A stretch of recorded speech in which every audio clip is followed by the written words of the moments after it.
Eli Rumbo, bonjour. Bonjour David. Vous êtes coordonnateur des activités de Pamoja RDC. Ici, dans la ville de Goma, vous représentez également cette structure. Vous comptez organiser des jeux pour la commémoration du génocide congolais. Expliquez-nous, c'est quoi ces concepts? Voilà, merci beaucoup David d'abord pour l'invitation. Je vais devoir donner le contexte avant de parler bien évidemment de l'organisation des Jeux de commémoration.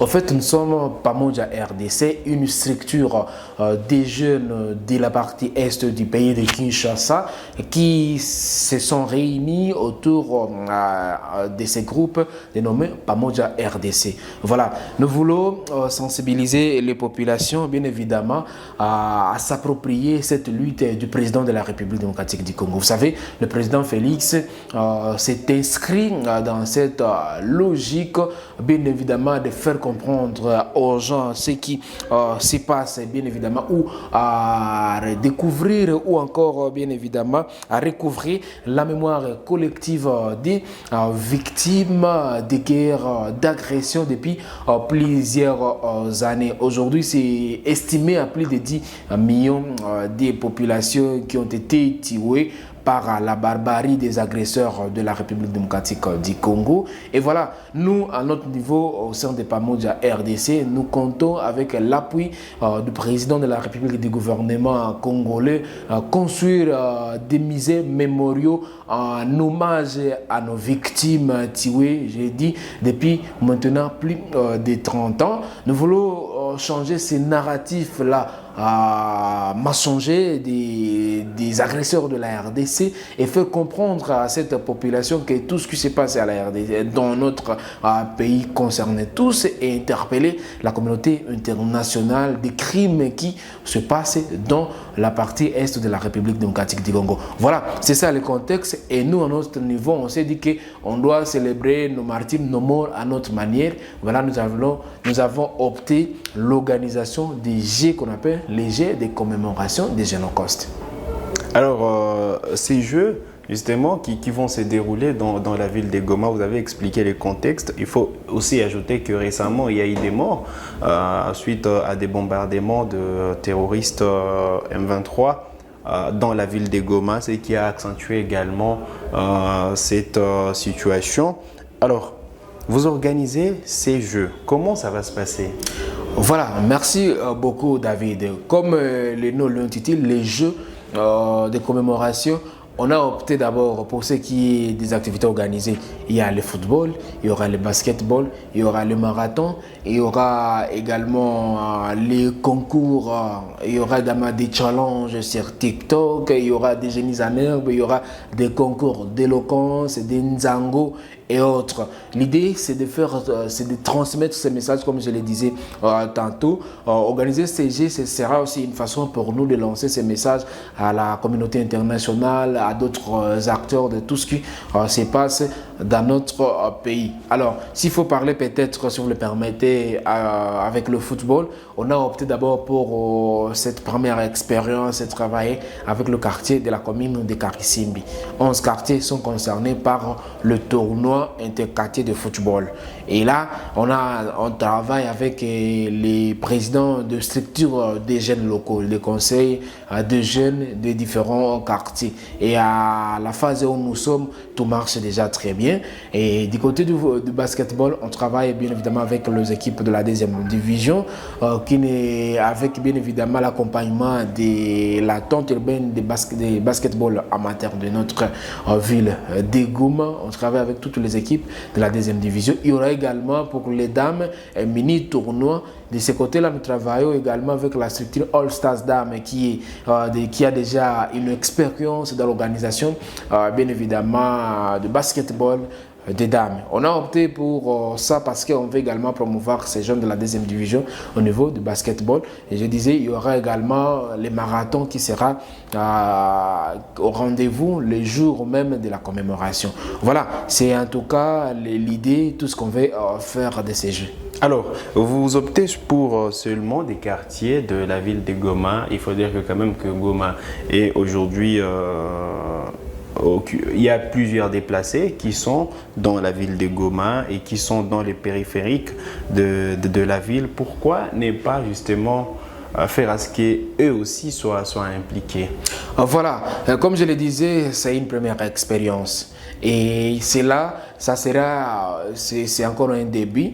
On va commémorer, on va célébrer ces activités chaque année. Alors, compte tenu des moyens également, on a d'abord opté à organiser avec ces jeunes de la ville de Goma. On aurait voulu inviter une équipe de déplacés pour venir prendre part à ces activités, mais ils ont affiché leur vœu de prendre part à ces activités après le tirage au sort. On était déjà dans des difficultés d'insérer encore cette équipe. Mais en tout cas, à l'avenir, on veut aller un peu plus loin. On veut que ça se passe partout au pays et que les gens comprennent ce que nous sommes en train de faire. Alors, les Jeux vont démarrer le 5 juillet et prendront fin les 2 août. Alors, ça se passe où? Expliquez-nous. Voilà, merci beaucoup. Les Jeux se passent dans la ville de Goma d'abord, du 5 au 2 août, les jours de la commémoration. Parce que Génocost, on commémore ça à partir du 2 août de chaque année désormais. Alors, le football va devoir se jouer à Goma. D'abord, la première phase va se jouer au stade Afia de Goma et le dernier carré, soit la phase de demi-finale, va devoir se jouer au stade de l'Unité. Pour ce qui est du basketball, le match va devoir se jouer au stadium du cercle sportif de Goma et le match de demi-finale va devoir se disputer au stadium de l'IEC à Goma. Le marathon, ça va se passer dans la ville de Goma. Le Nzango moderne, ça va se passer au niveau du cercle sportif. Et d'autres activités vont toujours se dérouler dans la ville de Goma. Voilà, c'est en tout cas les programmes et les dates. On a pour le football, si je peux encore revenir sur ça, on a procédé au tirage au sort, c'était le 22 juin dernier. Et toutes les équipes sont d'ailleurs fixées sur leurs adversaires aujourd'hui. On est très heureux parce que ça évolue déjà très bien et la machine tourne déjà. En tout cas, les choses évoluent, on ne va pas vraiment s'arrêter.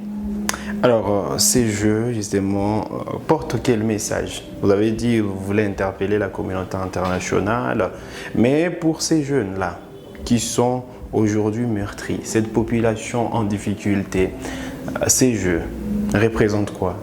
Ces jeux représentent grand chose d'abord pour la population congolaise en général et celle de l'Est en particulier. On veut montrer à cette population que nous sommes de cœur avec elle, que nous compatissons. D'abord, nous vivons dans la partie Est. Nous savons tout ce qui se passe. Alors, ça sera également une occasion pour eux de se détendre, d'oublier un tout petit peu le stress de la guerre. On sait, à quelques mètres, il y a les affrontements, mais c'est l'occasion pour nous de lancer ce message, de faire comprendre à nos populations que tout le pays est derrière ces victimes de barbarie, tout le PAMODJA RDC est derrière les initiatives des chefs de l'État, du gouvernement de la RDC, encore du gouverneur de la province du Nord Kivu tendant à recouvrir la paix. Et c'est dans ce contexte, c'est dans ce sens-là que nous sommes en train de lancer ces messages de paix, de compassion, de réconfort également à cette population de la partie est de la RDC en particulier et la population congolaise en général. Alors, tout est fin prêt ou vous avez besoin également que d'autres personnes viennent vous emboîter le pas? Voilà, merci David. Nous sommes dans la phase de préparation. Nous voulons que tout le monde, en commençant par le chef de l'État, d'ailleurs c'est un appel, nous lançons un appel pathétique au président de la République, au chef de l'État, d'appuyer ces projets parce que nous sommes là pour accompagner sa vision. Également l'autorité provinciale, le gouverneur des provinces, parce que nous avons opté à organiser ces activités au niveau de la province sous le haut patronage du gouverneur de la province du Nord Kivu, mais surtout sous le leadership du président de la République. D'abord, le gouvernement de la République peut nous accompagner parce qu'on n'a pas assez de moyens, et d'autres organisations qui œuvrent pour la paix au Congo, de nous appuyer, de nous accompagner, et d'autres structures. Vous êtes le bienvenu au sein de PAMOS RDC pour que ces jeux puissent être une réussite pour ce qui est de cette première édition. Merci beaucoup, Elie. Merci à vous, David, pour l'invitation.